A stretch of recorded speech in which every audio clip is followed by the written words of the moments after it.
Hey guys, and welcome back to my channel. Today we're going to be doing my hair again with a different hairstyle, but I will be doing a storyline of some things that I've been through, some things that were hard for me to go through that I've overcame, such as like places I've been to and all that. So let's just get into it. So guys, I will be doing this hairstyle. I know, like I said, I have terrible lighting. I will find a way to have better lighting. But let's get straight into the storyline. So as people that don't know, I was locked up in Mexico for 4 years in a internado. I don't know how to really explain that. It's like a prison jail for kids, but in Mexico. So I was there since 13 and got out a little bit before my birthday, turning 18. I was there 4 years. It was a really hard process for me. It was hard processing what I've done, things I've been through, traumas I've been through, etc. Right? So it's just like a lot of things on my mind. But to make it make more sense, I was basically before I was locked up, I was in bad steps. I was doing prostitution, doing drugs, doing a lot of bad things, getting into a lot of fights, fighting other people in the streets. I was going through a lot of trauma in my head. I had a lot of abuse. I went through a lot of abuse as a child. It was really hard for me to be able to develop my mind to the reality because I was so used to like fantasy, like thinking of things, you know what I mean? So basically, it's about that, you know? I've been raped, I've been molested, I've been beaten up a lot of bad things has happened to me. And I encourage everybody to take out their story and tell it out. Why? Because you guys deserve better than that. Everybody deserves better than that. Nobody deserves to be in hell. Nobody deserves to be abused, to be hurt. The people that did that to you guys are trash. And they do not deserve to be happy for what they've done to you guys. Just letting you guys know, you know? But when I was in Mexico, it was a hard process because I didn't know Spanish. I had to learn Spanish. I know fluent Spanish now. Um, so any questions you guys have in Spanish, I will be able to be responding.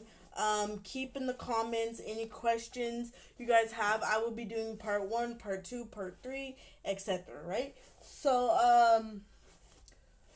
let's see. What can I tell you guys about? So when I was 12, I was having a lot of thoughts of suicide, having a lot of thoughts of not wanting to live, not wanting to be because I was taken away from my siblings. And that was really harsh for me because most of my life I've lived with them, and that news really crushed me very, very badly. So I was adopted at the age of 8 or 7, or I was adopted at the age of 8, but I was taken away from my family, biological family, at the age of 7. Now, as you guys can see, I'm healthy now, I'm okay now, and I am doing better. But believe me, this took a lot of encouragement, a lot of trying to be a better person, a lot of telling my story is very harsh because I've been through a lot of trauma. Now, my mom is wanting to be a trauma therapist, my biological mom, and I want everybody to shout out to her, pray for her, that everything goes well because she is a very good mom. Now, a lot of bad things has happened in between everybody's lives. It's totally normal, but everything is possible. You know, you just have to have the courage, the engagement to be able to be doing those things. And well, my mom has encouraged me a lot to tell my story on YouTube and all that stuff, and it's gonna be hard, guys. I mean, there's gonna be a lot of like bad things I'm gonna say that's happened to me, but at the same time, it's an encouragement for that person that has suffered and not able to tell their story. That is very bad. I will be right back so I can see how this video is done because I forgot. Hold on. Alright, guys. Sorry, I had to figure out how the video was going. But as I was saying, a lot of people feel scared, feel frightened telling their story, letting people know what they've been through. And I totally understand, I totally understand that. Um, Now, I personally am not like that because I am a very very open person. You can ask me any question and I am open to tell you. Now, if it's a tragedy question, like a question that I don't like agree with or I don't know how to respond, of course I'm not going to be able to respond it. But this is just part 1, y'all. I'm just starting off telling you guys getting to know YouTube and everything. My mom has her channel and I will be leaving that in the bio. And I just want people to know that you're not alone. That God is by your guys' side and that everything everybody's been through, I know it's hard. I mean, right now, I got out at the ugliest time. It's terrible because right now everything's dramatic, traumatic, and just all over the place, right? But as I was saying, y'all, I was abused, tormented, and traumatized since a very young age. Um, I've been hit, I've been pushed, I've been a lot of things. And in Mexico, it was harder because I didn't know anybody. I was in a whole other country. I didn't know Spanish. I only knew English. And so it was a little different. And it was way harder for me in my case. Now, for people that have been to jail, have been to prison, have been abused in there, know what I'm talking about. Now, I wasn't in a real, like, jail. Is that like a real jail that you can say like, oh, like shit, like no. But I was in a place that felt like a jail, so it was totally hard for me to comprehend and understand what was I going through. At the age of let's see, at the age of like 9, we were living with my siblings were adopted by my brother's godmom. She was incapable to take care of us, incapable to hold us in, and we were literally mentally abused because her mom was like saying stuff about us, and we had moved to Washington. We were living in Manteca. Now, at the age of 10, we were in Washington, and that's when the whole other stuff started. Like I started misbehaving, I started hitting on my adopted parent, I started yelling and being crazy, getting F's in school, not showing up, meeting guys, and all this other stuff that teenagers or little kids go through. And anyways, after that, at the age of 11, my siblings were taken away from me. My sister and my brother were taken away from me all the way to Hawaii, and I was alone with my adopted parent. That really crushed me very, very badly because my siblings were the only thing I had left. Were basically my lot. Like they meant a lot to me.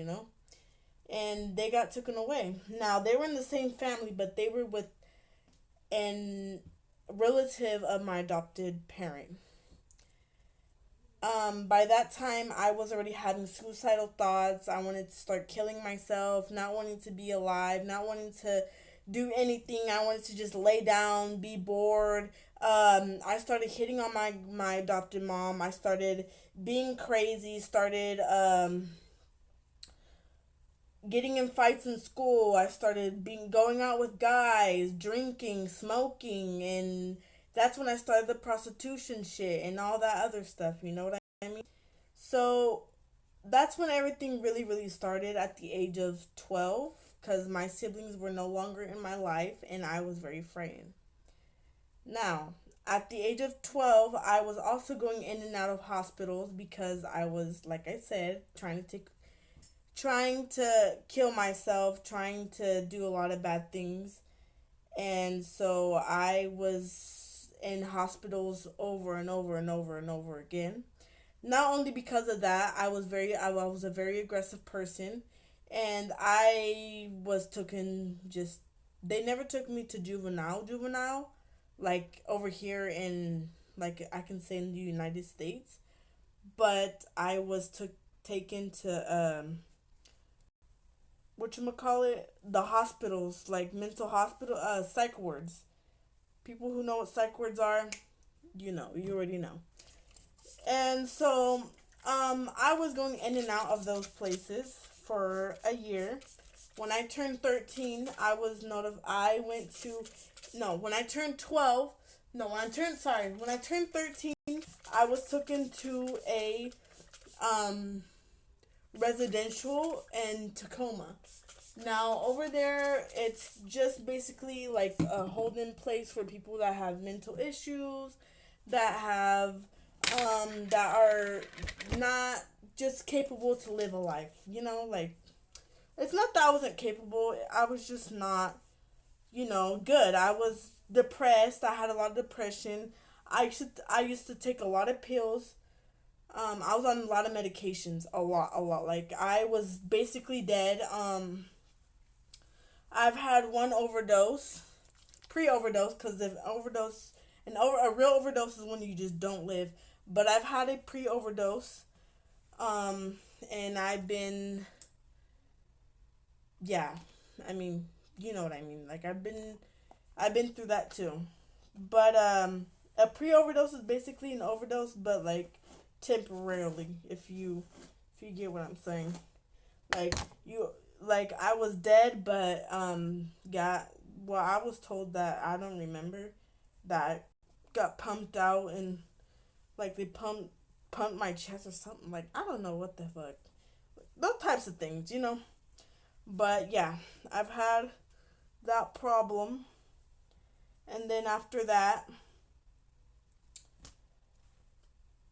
I was taken to. Oh, during that stage, I was being told, oh, I was there for 1 year. Now, what I went through in there wasn't as bad as what I went through in Mexico. But if I were to tell you what I went through in that place that I was at, in Tacoma, there wasn't really anything bad there. Like I was the bad one. I was being a bad girl in there. Like I was riots, like real on riots there. And it was hard. It was really hard to be living that type of life. And so I was there for a year in 2021 to 2022. I was there. Now, after that, when I was in there, I was told that when I was gonna get out, I was gonna be with my biological siblings, my siblings, and apparently that didn't go. It didn't. They lied to me, and I was taken to a place in Mexico. I was taken to, like I said, internado. If you know what an internado is, people that know Spanish, then you know what I'm talking about.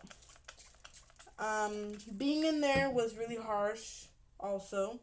It was very traumatizing for me, too, because I've never been out of the state of California or out of the United States in general. I've never have. So me going there was like traumatizing. Like it was very, very hard for me because I didn't know what the fuck I was doing there. I was completely lied to, told that I was gonna get whatever the fuck I wanted after being out of the place in Tacoma. And apparently that didn't go well. So when I went to Mexico, I was taught all these rules, and then they would tell me like, "Oh, if you can't do this, you're in another state. You can't. You there's no rights here. You can't do whatever you want, and all this other shit." Now they restrain you there. They there's a lot of bad things that happen in places in Mexico. Um, if you know what a centro de rehabilitación, if you know what that is, you know what I'm talking about. If you've been to Mexico and been to a rehab in Mexico, you know what I'm talking about. So yeah, I went through that stage, and I was there for 4 years. It was a very hard process for me. It was hard processing what I did, hard processing that I was completely lied to, completely defeated. I was also told that my biological family was not looking for me. That made me sad. There was a lot of crying days. I would cry and cry because I would be like, oh, I don't know if my real mom is actually looking for me. She actually wants me still. If she even remembers me, you know?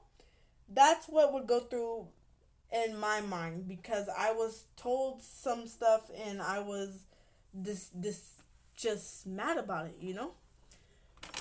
But at the end of the day, I am no longer suffering, guys. It I am now stable. I am a happy soul now. I am, free. I am free. And I wish for everybody that has been through traumatizing things, I wish the best for you guys. I really do. I am a very encouraging person. Now, I really don't like I really don't be telling my story like that to everybody. I don't. But I think it's going to encourage a lot of souls, a lot of people to be able to tell their story, to tell it out, let the world know what you've been through. It is not bad. Now, it is bad in a certain well, it is bad, but it's not bad. Like you can't just let anybody know, you know what I mean? I am doing this because I know I can help a lot of people. I know that a lot of people that have been through stuff can get can do better as a person, can have a better life, you know? But I really wish the best for everybody. And I'm finna end this video in a bit because, like I said, there's gonna be parts to it. I don't wanna, like, get you guys bored or anything like that. And I'm already done with the hairstyle. But I really wish everybody a very good, happy life and that everybody can just live the life how they need it, you know? I know life right now is hard. I know that it's defeating and manipulating and all that types of shit. But I believe in everybody. And I believe that everybody can do better if they want to. Now, I hope everybody has a good rest of their day. And I will see you guys in my next video. I'll probably do another makeover with you guys. Whoever likes makeup. I don't really be doing my makeup like that. I'm not going to do a full face though. I'm probably just going to do some eyelashes and stuff. Or whatever. You know. Get that up there. But I hope you guys like this video. Like and subscribe. And comment, you guys. I am more than welcome to respond to any questions you guys have about trauma, about what I've been through. Um there will be videos of me like telling you guys like how to get through it. I mean, for me it was hard. I wasn't in this video. I wasn't detailing. I didn't even tell you guys everything literally. I literally just like kind of sugarcoated it a little bit cuz I don't want to get you guys too, eager or whatever. But I will see you guys in my next video. and have a good rest of your guys' day. Bye.